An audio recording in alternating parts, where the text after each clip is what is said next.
সাল্লাল্লাহু আলাইহি ওয়াসাল্লামের আগমনী খুশি জাহির করতে জামানার শ্রেষ্ঠ মুজাদ্দিদ শামসুল উলামা আল্লামা সাহেব কিবলা খুলতুলি রাহমাতুল্লাহি আলাইহি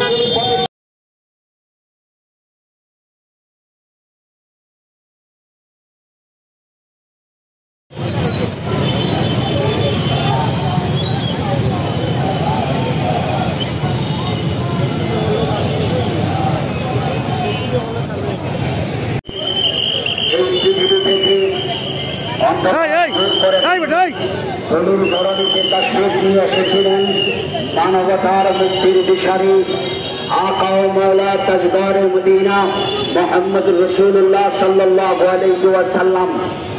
মহান আল্লাহ তাআলার পক্ষ থেকে আমরা মানুষ জাতির জন্য সবচেয়ে বড় রহমত হচ্ছেন নবীজি সাল্লাল্লাহু আলাইহি ওয়াসাল্লাম। মানব জাতির জন্য সবচেয়ে বড় নিয়ামত হচ্ছেন বিশ্বনবী মুহাম্মদ রাসূলুল্লাহ সাল্লাল্লাহু আলাইহি ওয়াসাল্লাম। নবীজির আগমনের মাস মাঘে রবিউল আউয়াল। নবীজির আগমনের মাস মাঘে রবিউল আউয়াল। মাঘে রবিউল আউয়ালে বিশ্বনবী সাল্লাল্লাহু আলাইহি ওয়াসাল্লামের আগমনী খুশি জাহির করতে জামানার শ্রেষ্ঠ মুজাদ্দিদ শামসুল উলামা আল্লামা সাহেব কিবলা খুলতুলি রাহমাতুল্লাহি আলাইহি প্রতিষ্ঠিত আহলে সুন্নাত ওয়াল জামাতের ইত্তেহাদ ছাত্র সংগঠন বাংলাদেশ আঞ্জুমানে তালামীয়ে ইসলামিয়া প্রতি বছরের ন্যায় এবারে সিলেট মহানগরীতে মিলাদুন নবী সাল্লাল্লাহু আলাইহি ওয়াসাল্লাম উপলক্ষে মোবারক রবিউল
भाई आपने एक साइड लाऊंगा भाई आपने एक साइड लाऊंगा साइड लाऊंगा